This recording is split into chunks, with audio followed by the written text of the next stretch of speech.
guys, my name is Jamie Fogel. I am here to share with you how the wealthiest families in the world have preserved and protected their wealth by using a strategy that is not only proven and predictable, but very profitable. So I'm going to show you how you can create a lifetime tax-free income stream by starting to earn interest on all the money that you are spending every single month on those bills and expenses. A lot of people know how to work hard for their money, but they don't know how to make their money work hard for them. So this is a way that your money continues to work for you long after you've spent it. So let's get started here. So most people don't plan to fail, they fail to plan. One of my friends that was in the Marines, he said his drill sergeant told him that, if they didn't have a target, they would miss every time they took that shot. So a lot of times, we don't get where we want to in life because we don't have those goals that we're trying to reach. So a lot of the saving strategies that we're used to hearing about are bank savings accounts, CDs, IRAs, 401ks, 403bs, stocks, and real estate. But has anybody ever took a minute to think outside of the box, like what other saving strategies are out there that, I'm just not familiar with? So that's what I'm here to share with you guys today. The number two concerns with people right now, people saving for retirement, are, am I saving enough money? And where are taxes going to be, when I go to retire? So there's two places somebody can save where they don't have to worry about taxes. And those two places are the Roth 401k or the Roth IRA and permanent cash value life insurance. And then one of those two also eliminates the risk of running out of money, and that is the life insurance, permanent cash value life insurance. So that's the one that I'm going to be sharing with you today about. So the saving strategies and funding. So there's 4 key risk criteria to consider as to where to keep your money. So these are like the top 4 that most people are concerned with. And you probably are too. So safety, can I lose my money? Most people want to make sure that principal is protected from any losses. Warren Buffett said the number 2 rules of investing are to never lose money and never forget rule number 1. Liquidity, can I get my hands on it when I need it the most? And rate of return is my money outpacing inflation, which is a very big concern right now with the prices of everything skyrocketing. And taxes and fees. How much am I going to be paying in taxes and fees? So if you were to buy a house today and you went to the bank and wanted to get a mortgage and they told you that, they'll give you $500,000 to buy the house, but in 30 years, they will tell you how much interest you're going to owe them on that money. Would you sign that contract with them? No, probably not. And that is what people are doing every single day with those IRAs and 401ks. We're signing a contract with the government. They are that silent partner. You're doing all the work. You're taking all the risk.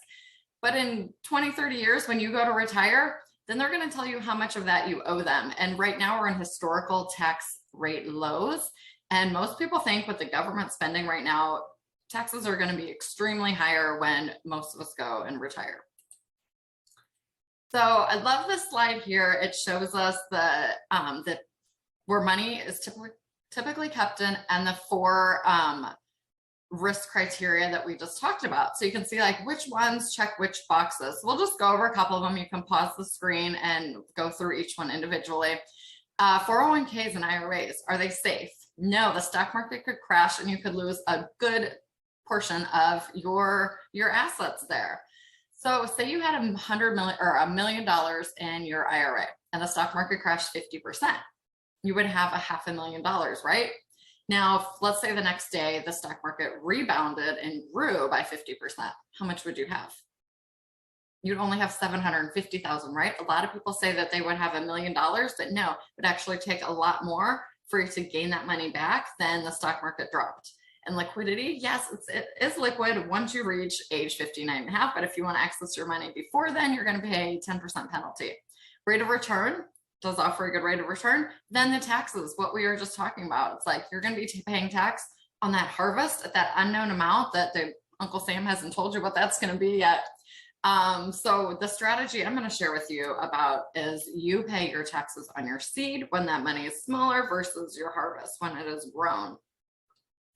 Let's talk about another one, stocks and mutual funds. So definitely not safe, like we just mentioned. And liquid, yes, you can sell your stocks and make a good profit, but once again, you're going to be paying those taxes. So there is one place that does check off all of the boxes, and that's cash value life insurance. It is safe. Your principal is protected with a floor. When the stock market crashes, you do not lose a dime of your principal. Liquid, you have access to the cash value inside of your policy whenever you need it. And rate of return, it has historically beaten inflation. The S&P 500 over the last 20 years has grown at an average rate of 7.5%. And taxes, you are using your after-tax money to put in. And so all of this is technically growing tax deferred, but we show you how to take it out tax-free. You're going to take it out tax-free through a loan, and we do not pay tax on loans, right? And we're going to share with you about the Index Universal Life Insurance Policy. So compound interest is the eighth wonder of the world. He who understands it earns it, and he who doesn't pays it. So just imagine if you could earn uninterrupted compound interest on all the money that you're spending on your bills every single month. Just think your mortgage or your rent, your car payment, your car insurance, your homeowner's insurance, your groceries, utilities, all of that money.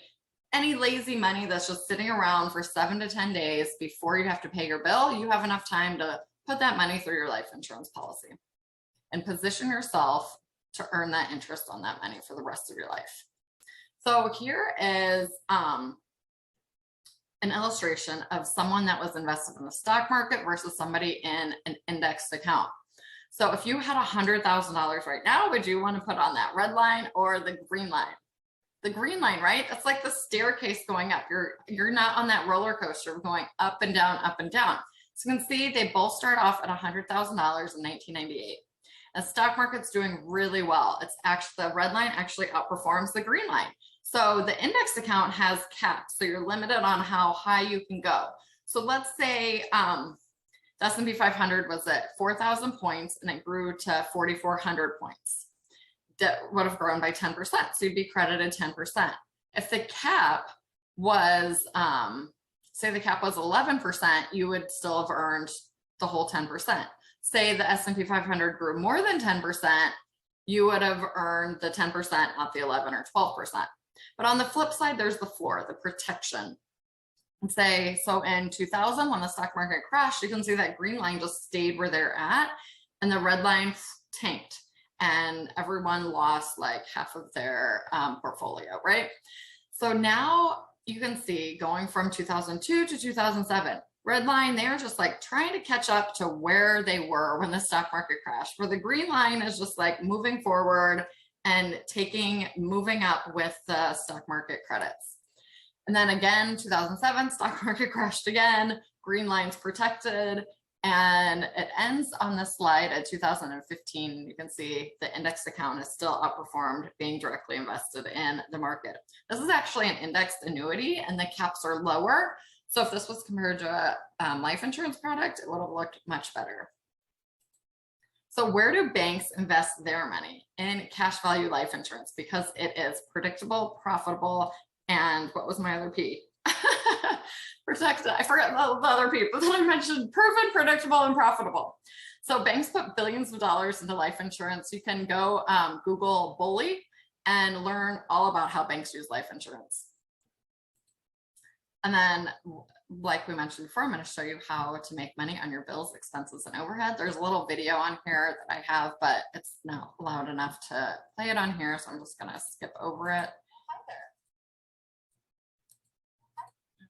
There we go. So the cash flow roadmap, how this all works. So most people with jobs, or if you are self-employed, that money comes into your bank account, right? And then what happens to that money at that point? It's just sitting there and you're earning like what on it? Like nothing, like, right? Like maybe 0.1%, if that. And it goes in your checking account and then you pay your bills. And what happens? That money's gone, right? It's no longer working for you. Unless you put it in investment, then it's working for you. Otherwise, just paid your bills. Yes, it bought you that benefit, that short-term benefit. But, you're no longer earning interest in your bank account for that money. So here's the enhanced way to pay your bills. The money comes in just like it used to, going into your checking account just like it did before. But before you pay those bills, you're just going to take one extra step, and that is putting it into your life insurance policy as premium. And that's where it's going to earn that average of 7%. And then you're going to turn around and take a loan right back out. And that average for the loan is 4%. So that differential, 7% minus 4%, that's 3. That is what you're looking to grow your cash value inside of your life insurance policy. And now you put the money back in your checking account, pay your bills, but now you've positioned yourself to earn uninterrupted compound interest on that money for the rest of your life, on that money that would have just gone out the door. So what's our big secret? FLIP, Flexible Lifestyle Insurance Plan. Satisfies all 4 risk criteria. It uses your current expenses to make cash for you, flexible, and can be used throughout your life. You can change that premium amount. That's flexible. Provides a roadmap to financial security. It's something you've never heard about from anyone else. And then this is what you get when you flip with us. So the 6 benefits of the plan allows you to build your wealth tax-free. There's no age restrictions or early withdrawal penalties. It's taken with an IRA. Eliminates cash access problems with quick access loans for any purpose. You literally just make a phone call or send an internal message to the life insurance carrier. And the only questions you're asked are, do you want that wired or sent to the checking account on file? No credit checks, no filling out a lot of paperwork. You literally just make a phone call and you have access to that money. And another thing I like to mention is this doesn't go against you as any liabilities on your credit report. So people are worried like, oh my gosh, is it gonna, I have all this debt now. No, it doesn't get reported to any agencies like that. Oh no. All right. And establish a strategy that will immediately protect and preserve your wealth, allows you to free yourself from stock market losses, never go backwards again, and protect your lifestyle in case of disability and have access to cash in case of a critical, chronic, or terminal illness. So with the disability, one of the carriers we use has a waiver of specified premium. If you're under age 55 when you begin your policy and you become disabled and cannot work, the life insurance company is going to pay that premium for you until you reach 65, as long as you're disabled. So let's say you started your policy with $5,000 a month in premium, you became disabled. The life insurance company is on the hook to pay that premium for you for as long as you're disabled. And you can continue taking out your loans just as you had planned. So now your not only life is protected through the death benefit, but now your lifestyle is protected. So now you're going to be able to pay that mortgage still on time every month, put food on the table for your kids, put gas in your car to get where you need to go. And then you also have access to cash in case of a critical, chronic, or terminal illness. So here's another way you can look at the cash flow roadmap. So that cash goes in, like we had talked about, the rent, mortgage, bills, and savings. So we're kind of inflating that premium. We're going above the cost of insurance to add more benefit, add more value to you. And then that's getting an interest credit of 7%, no losses, only gains. And it comes back out as a loan, so you can pay your bills and live your life at an average of 4%. And then you keep that 3% differential and your cash value grows. And that's how your expenses are earning you cash. So you're probably wondering, like, how does this work? Why does the life insurance company do this? My bank doesn't do this. So the insurance carrier, they have 2 sides on their ledger, the investment account side and the general account side. On the investment account side, they're institutional investors. They have access to investment opportunities you and I do not have. So they're shooting for 15% plus returns. On the other side is their general account side. So for every $1 million death benefit on the books, they have to keep $333,000 in safe financial vehicles that are only earning them around 3 to 4%. So this is like dead money to them. They can't do a lot with it. They're very restricted with how they can invest it. But one thing that they can do is they can turn it around and lend it to you, the policyholder, and say, hey, this is like dead money to us. You as a policyholder, you're going to have first right to borrow on the money that you have inside your policy, on that cash value amount. And your death benefit is just collateral for that. So all of those loans, they don't have to be paid back until you die. And banks, on the other hand, they do what we call fractional lending. And for every $1 on there that's deposited, they can turn around and loan out $9. So not safe and secure as we're all used to knowing. So they're actually equal opportunity lenders. And that's why our money isn't insured up to what you have. It's only insured up to $250,000. Money inside of a life insurance policy, every single dollar is insured. So we're going to skip to an example really quick. So we're going to take a look at how does this work in numbers? What does this look like? Here we have like what an overall picture could look like. Obviously, nobody knows what the S&P 500 is going to do for the next 40 years, but we do have historical data that we can look to kind of make a projection. So here is, here's an illustration. Let's see. All right, here's the top. So let me make this a little bit smaller. Oops, too small. All right, there we go. So this is the year of the policy in that first column A. Column B is the age of the insured. The premium, this is the annual amount going in, and most people choose this to do monthly. You can do it quarterly, semi-annually, or annually. Next column is the loan, the annual loan amount. And then out of pocket, that just means how much they're putting into the savings side and how much is going to the cost of insurance and fees. Total out of pocket is cumulative over the years. And then the cash value is what's available for you to access. And the last column is the death benefit. And this is after your loans have been paid off and the interest on the loans. So you can see that first year we put in $24,000 and take out $19,200. So this plan is only, this person's saving $400 a month. So you can see that first year where the cash value is only $2,000, but they really were out of pocket $4,800. That's because the expenses in a life insurance policy are front loaded. The majority of your expenses and fees are at the beginning. So it's going to take a little while for that cash value to equal the amount that you've put in. That's what we call the break-even point. So you can see that the first 7 years, we just do the same thing, where she's going to save about 20% of what she's flowing in. So 24,000 in every year, 19,200. So you can see at year 7 that she has saved, or he has saved $33,600, and the cash value as at $24,900. And that death benefit has shrunk a little bit to $245,000 because of the loans that have been taken against the policy. They've been subtracted from the death benefit. So that's what it kind of looks like the first 7 years. And this is a very conservative design where of just saving the $400 a month, and we have a very small death benefit. Another thing that's interesting to take a look at that death benefit is like, who would call a life insurance agent and ask for a $373,000 death benefit life insurance policy, right?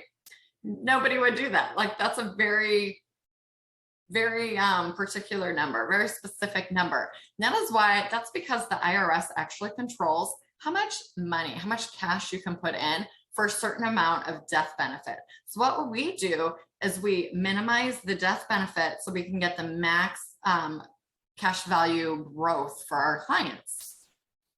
So let's skip down here to line 8. And now we have, since we've saved those first 7 years, we've kind of created that foundation that now we can just do 100% flow and stop any annual savings or monthly savings. So now this gentleman, Luke, he had enough money through his income just to put $10,000 in and out of the policy every single month and not saving any more money. So now we're just going to look at the cash value growing just from this interest differential and how the death benefit grows too without saving any more money. And this, you're looking to earn an average of 3%, but we show a very conservative growth rate at about 2.25. I believe this was illustrated at. So we're just going to do $10,000 in and out every month for like 10 years here. So now in year 19, you see how we're taking some money out of this policy. So this year we're going to take out $120,000 more than we put in. So put in 120 and take out 240. And so netting 120. We're going to put this into a brokerage account so we can fund the policy in retirement. And I'll explain a little bit more about that in a minute. So you can see at this point, we have the cash value has grown to $138,000 with almost a $2 million death benefit. And our total out of pocket that Luke had saved was $33,600. And it's grown to $138,000, and that's even with taking this extra 120 out. So we're just going to keep doing that 100% flow for 5 more years. So at year 23 of the plan, we have grown this policy to $418,000 with a $2.7 million death benefit.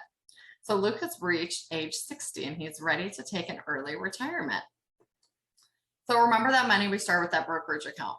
We are going to take a loan from that brokerage account, put it into this policy, and then take the loan back out and pay off, put it back in the brokerage account. So we're just going to like cycle the money through from the brokerage account into the policy, back in the brokerage account. And just do that annually, 1 time a year, so you don't have to worry about it doing it every year. Now, this money could come from anywhere. If you have a pension, if you have Social Security money, like any income you have coming in, you can put it inside your policy because that's just going to only boost everything and make everything that much better. So we're going to put in $150,000 and take out $300,000 tax-free. So that's going to net them $150,000 tax-free for their first year in retirement. And now they have taken out $236,000 more than they ever saved inside of the plan. So we're able to do this off of that 2.5%, 2.25% differential for about 10 years. At age 71, there was enough. Happy birthday, Luke. You get a raise. We're able to put in $150,000 and take out $450,000.